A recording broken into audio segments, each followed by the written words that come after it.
اور بڑے کہتے ہیں میں نے تو نہیں کبھی کھائے لیکن بڑے مزے کے ہیں, تو وہ لوگ اسپیشل وہاں کھانے جاتے ہیں. تو اللہ تبارک و تعالیٰ نے ان کے لیے وہ پکے پکائے جو ہے نا کھانے, اور بعد میں جو ہے وہ سلوا میٹھی چیز بھی ان کے لیے پیش کی. اور اسی طرح دیکھیں ان پر اللہ تبارک و تعالیٰ نے چلیں ایک معجزہ تھا اور ان پہ کھانا اترتا تھا.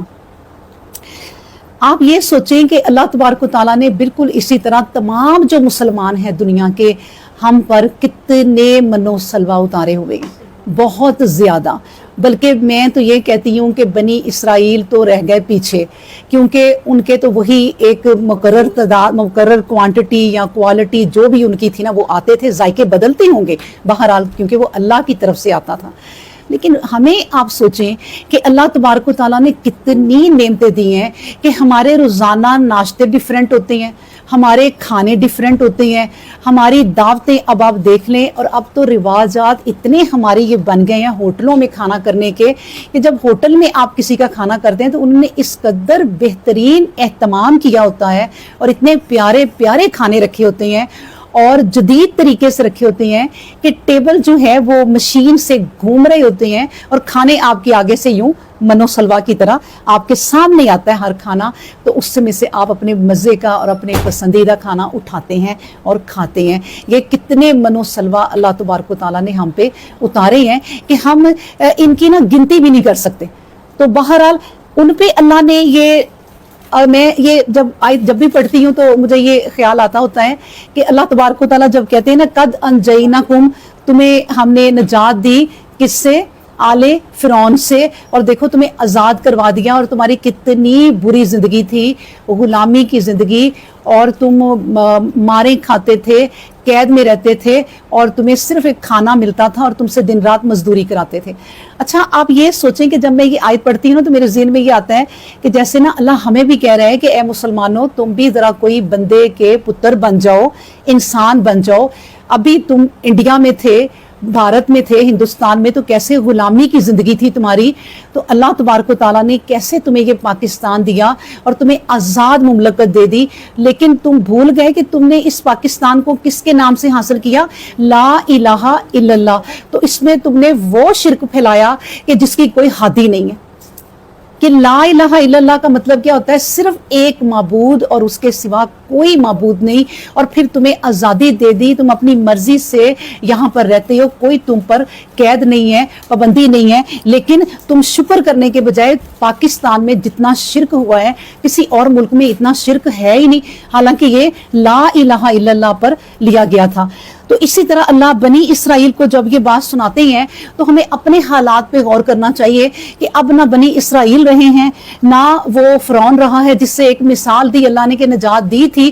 اب ہم نے اپنی بات کرنی ہے کہ ہمیں بھی اللہ تبارک و تعالیٰ نے فرعون سے نجات دے دی جو انگریز ہم پہ حکومت کرتے تھے. اور خاص طور پہ ہندوستان کو لے لیں یا انگریزوں کو لے لیں, یہ سب لوگ مل کے مسلمانوں کو کچھ نہیں سمجھتے تھے.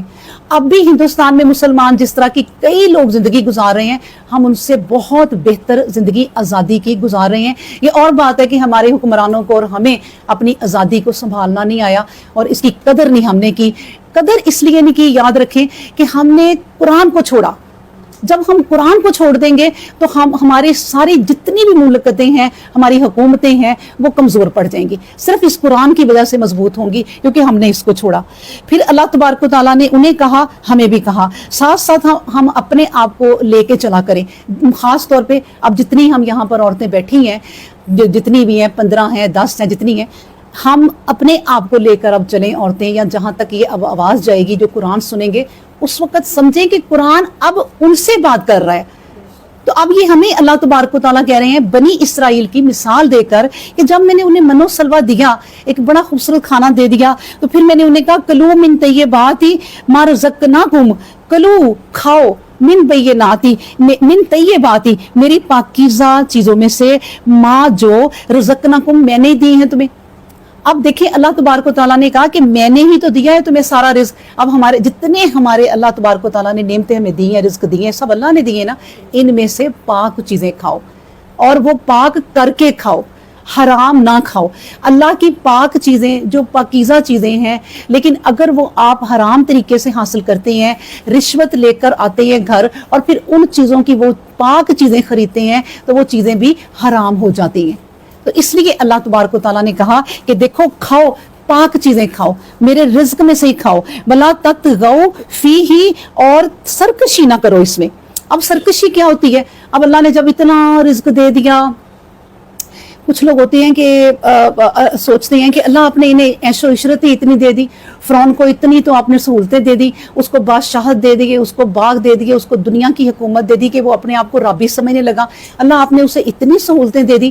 اسی طرح اللہ جب عام انسانوں کو بھی یہ اتنی سہولتیں دیتا ہے، رزق کی فراوانی دیتا ہے، بینکوں میں پیسے دڑا دڑ پڑے ہوئے ہیں، ہمارے رزق جو ہیں گھر میں اتنے ہیں کہ فریج بھرے ہوئے ہیں، فریزر بھرے ہوئے ہیں، ہر وقت رنگ برنگے کھانے ہیں، تو اللہ کہتا ہے کہ وَلَا تَطْغَوْا فِيهِ، اس میں پھر سرکشی نہ کرو، اس میں پھر تکبر نہ کرو، اس میں پھر وہ شیطان جیسا ابا نہ آ جائے تمہارے اندر کہ تم تکبر کرنے لگ جاؤ، تم انکار کرنے لگ جاؤ، تم اپنی چیزوں پہ فخر کرنے لگ جاؤ، سرکشی کرنے لگ جاؤ. اس سے بچو. اور اس سے اسی وقت ہی بچا جا سکتا ہے جب ہم اللہ اور اس کے رسول صلی اللہ علیہ وآلہ وسلم کے قریب تر رہیں گے. تو اللہ تبارک و تعالیٰ کہتے ہیں وَلَا تَطْغَوْا فِيهِ، پھر یہ جب تم رزق پاک کھاؤ تو اس میں سرکشی نہ کرو. فَيَحِلَّ عَلَيْكُمْ، پس پھر تمہیں اٹھانا پڑے گا. یعنی اگر سرکشی کی، اگر تکبر کیا، اگر تم لوگوں کو میں نے جو نعمتیں دی، تم نے ان نعمتوں کو لے کر بجائے کہ شکر میرا ادا کرتے، تم میرے ہی دشمن بن گئے اور اپنے آپ کو پتہ نہیں کیا سمجھنے لگ گئے، فرعون سمجھنے لگ گئے، تو پھر کیا ہوگا؟ فَيَحِلَّ عَلَيْكُمْ غَضَبِي، پھر تمہیں میرا غضب اٹھانا پڑے گا.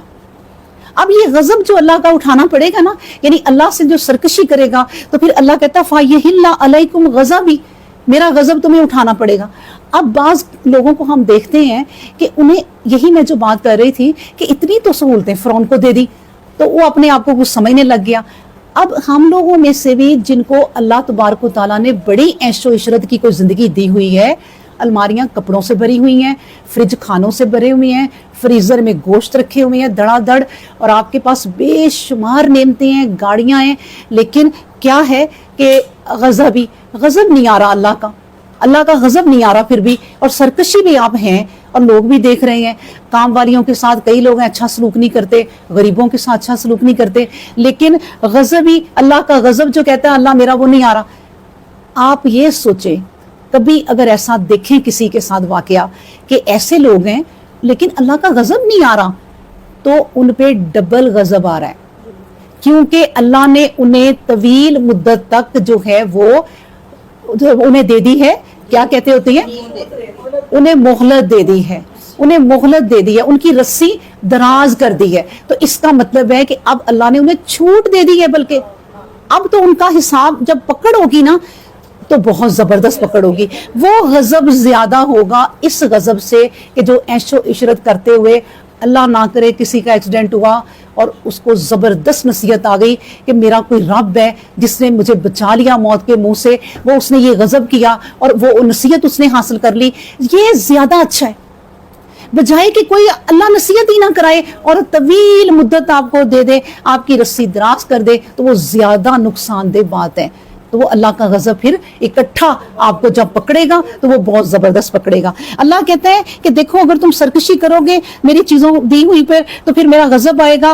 وَمَن يَحْلِلْ عَلَيْهِ غَضَبِي، اور جس پر یہ غضب کا بوجھ آ جائے گا، جو میرے غضب کا بوجھ اٹھائے گا، فَقَدْ ہَاوَا، تو وہ پھر تباہ ہو گیا، برباد ہو گیا. ہاوا کہتی ہیں یعنی ایک دوزخ کی وادی ہے، اس کو کہتے ہیں جہاں کہ اس میں گر جائے گا گڑھے میں، کہ اگر میرا غضب کسی پہ پڑ گیا، وہ میرے غضب کا بوجھ اٹھانا پڑ گیا، تو پھر تم لوگ جا کے ہوا میں ہی ٹکو گے، اور وہ ہلاک کر دینے والی وادی ہے. اس لیے اللہ تبارک و تعالیٰ کی جتنی نعمتیں ہوں، چھوٹی نعمتیں ہوں، بڑی نعمتیں ہوں، ان کا شکر کرنا بہت ضروری ہے. اور یہ شکر جو ہے نا، میں آپ کو بتاؤں، یہ شکر ہمارے جسم کے پارٹ آف باڈی کے لیے بھی بہت ضروری ہے. جس طرح ہم لوگ میڈیسن کھاتے ہیں نا اپنے آپ کو صحیح کرنے کے لیے، اسی طرح یہ شکر کی تسبیح جو ہے یہ ہماری روحانی طاقت ہے. اور جب ہمیں روحانی طاقت ملتی ہے نا تو ظاہر ہے ہمیں پھر جسمانی طاقت ملتی ہے, ہماری روح کو غذا ملتی ہے.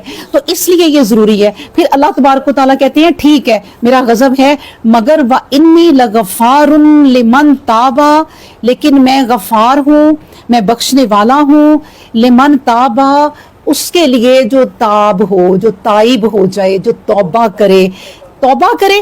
ایک کام ہو گیا. وَآمَنَ, پھر ایمان لے آئے, پھر اللہ پر پکا غلطی کی ہے, گناہ کبیرہ کر لیا, گناہ صغیرہ, گناہ کبیرہ, بڑے بڑے گناہ کر لیے, لیکن تابا, وہ توبہ کر لے.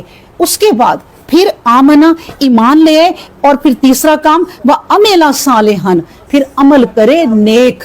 یہ نہیں کہ لوٹ کے پھر اسی طرف چلا جائے. پھر یہ جب وہ توبہ کرتا ہے نا, انسان نے اپنی زندگی سنوارنی ہے نا, اللہ نے یہ 3 کام بتا دیے اسی زندگی میں. جب تم زندہ ہو توبہ کر لو, سچے دل سے توبہ کر لو. کیوں؟ لغفارن, وہ غفار ہے, اس نے کہہ دیا وہ بخشے گا. توبہ کر لو, توبہ کرنے کے بعد ایمان اپنا پکا کر لو, اپنے ایمان کا محاسبہ کر لو کہ تم کیسا تمہارا ایمان ہے, اس پہ پکے رہو. پھر اگر ایمان ہے تمہارا تو عمل کرو. یعنی اب ہم نے ایمان ہمارا کیا ہے؟ ہمارا ایمان ہے کہ اللہ تبارک و تعالیٰ نے نمازیں جو ہیں وہ 5 اتاری ہیں, ہم نے وہ نمازیں پڑھنی ہیں اور پڑھ کے ان نمازوں پہ عمل کرنا ہے. کیونکہ اللہ نے پورے قرآن میں کہہ دیا ہے کہ نماز کو قائم کرو, یہ نہیں کہا پڑھو, نماز کو قائم کرو. قائم کرنے کا مطلب نماز پڑھی ہے, ایاک نعبد و ایاک نستعین, اب اس پہ قائم رہو نا, کسی اور سے مدد نہ مانگو, کسی اور کی عبادت نہ کرو, صرف اللہ کی کرو. تو بس پھر عمل ہو گیا, یہ عمل کی بات آ گئی. ہم نے ایمان لائے, پھر اس پہ عمل کیا. اس کے بعد اللہ کہتا ہے ثم اہتدی, پھر تم ہدایت یافتہ ہو جاؤ گے, تمہارے گناہ دھل گئے, تم نے توبہ کر لی. پھر یہ دیکھیں کہ جب کوئی گناہ کرتا ہے نا, اور لوگوں کو بھی پتہ چل جاتا ہے کہ اس نے گناہ کیا, لیکن جب وہ پھر آپ اسے دیکھیں نمازیں پڑھتے, مسجد میں جاتے, اس کی زندگی کو بدلتے, اور آپ کو پتہ چل جائے گا اس کے سارے اعمال سے کہ اس نے توبہ کر لی ہے, تو کبھی اس کو پچھلی زندگی کا تانا نہ دے, کبھی نہ دے. یہ ہمارا بھی طریقہ ہونا چاہیے, ورنہ پھر ہم گناہگار ہو جائیں.